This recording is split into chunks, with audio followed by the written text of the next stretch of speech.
ఈ అవార్డు నాకు ఇంకొంచెం బాధ్యత పెంచింది అనుకుంటున్నాను నేను చేయాల్సిన పనిలో. ముఖ్యంగా ఈరోజు సోషల్ మీడియా అంటే నేను కారులో చాలా లేట్గా వచ్చాను.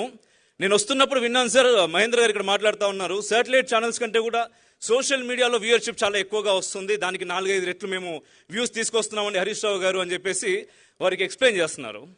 నిజంగా దాన్ని ఖచ్చితంగా మనం ఒక బాధ్యతగా తీసుకోవాలి. ఇక్కడ చాలామంది ఛానల్స్ ఉన్నారు సోషల్ మీడియా.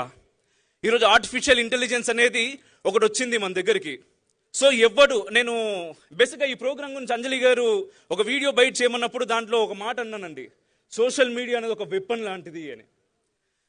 ఎందుకంటే మన చేతిలో ఒక వెపన్ ఉంటే, అది ఒక సైనికుల చేతిలో ఉంటే ఎలా ఉంటుంది, అదే ఒక టెర్రరిస్ట్ చేతిలో ఉంటే అది ఎందుకు ఉపయోగపడుతుంది. సో సోషల్ మీడియా మన చేతిలో ఉంది, అది ఒక వెపన్. మనం ఒక సోల్జర్ అవుదామా లేదా ఒక టెర్రరిస్ట్ అవుదామా అనేది మన కాన్షియస్నెస్ మనకు చెప్పాలి. ఎందుకంటే ఈరోజు మొబైల్ ఫోన్ లేకుండా ఏ పిల్లలు కూడా పెరగట్లేదు. మనం చూస్తే ఒకసారి, సారీ భయ్యా టైం తీసుకుంటున్నా, బట్ ఇక్కడ చాలా మంది లేకున్నా అక్కడ తింటున్నా కూడా కెమెరాస్ చాలా ఉన్నాయి. ఈ కెమెరాస్ నుంచి మహేందర్ గారు చెప్పినట్టుగా కొన్ని లక్షల మంది చూస్తారు. And at the same time దానికి మించి ఈ పని చేస్తున్నటువంటి బాధ్యత గల జర్నలిస్ట్ అందరూ కూడా ఇక్కడ ఉన్నారు. ఏ ఒక్కరైనా విని బాధ్యతగా తీసుకుంటే బాగుంటుందనే ఉద్దేశంతో మాత్రమే నేను మాట్లాడుతున్నాను. ఎందుకంటే ఒక్కసారి మనం చూస్తే సూసైడ్స్ గురించి ఒక్కసారి చూస్తే, ఇంటర్మీడియట్ పిల్లలు ఐఐటీల్లో IITలో ఎక్కడ చూసినా కూడా ఆత్మహత్యలు. అంటే ఒక లైఫ్, మామూలుగా చదువు ఎందుకండి మనం చెప్పించేది, వాడి జీవితం బాగుండాలి, వాడు బాగా ఎదగాలి, బాగా సెటిల్ అవ్వాలి, బాగా సంపాదించాలి. కానీ వాడు ఎదగడానికి ఉపయోగపడాల్సినటువంటి చదువు వాడి జీవితానికి అడ్డంకి అనుకొని అక్కడే వాడి జీవితం ఖతమైపోతున్నది.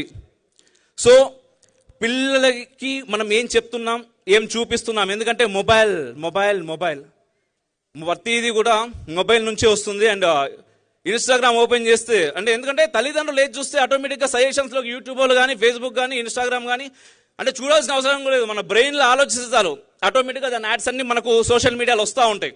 ఎందుకంటే అంత టెక్నాలజీ డెవలప్ అయింది.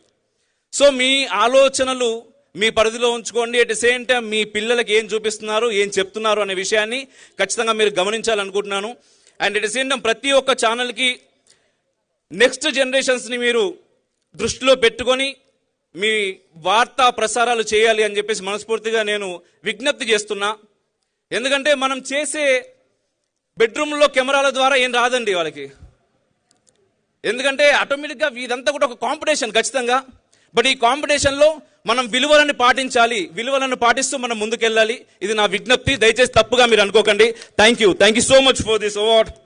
మేరా భారత్ మహాన్, జై హింద్.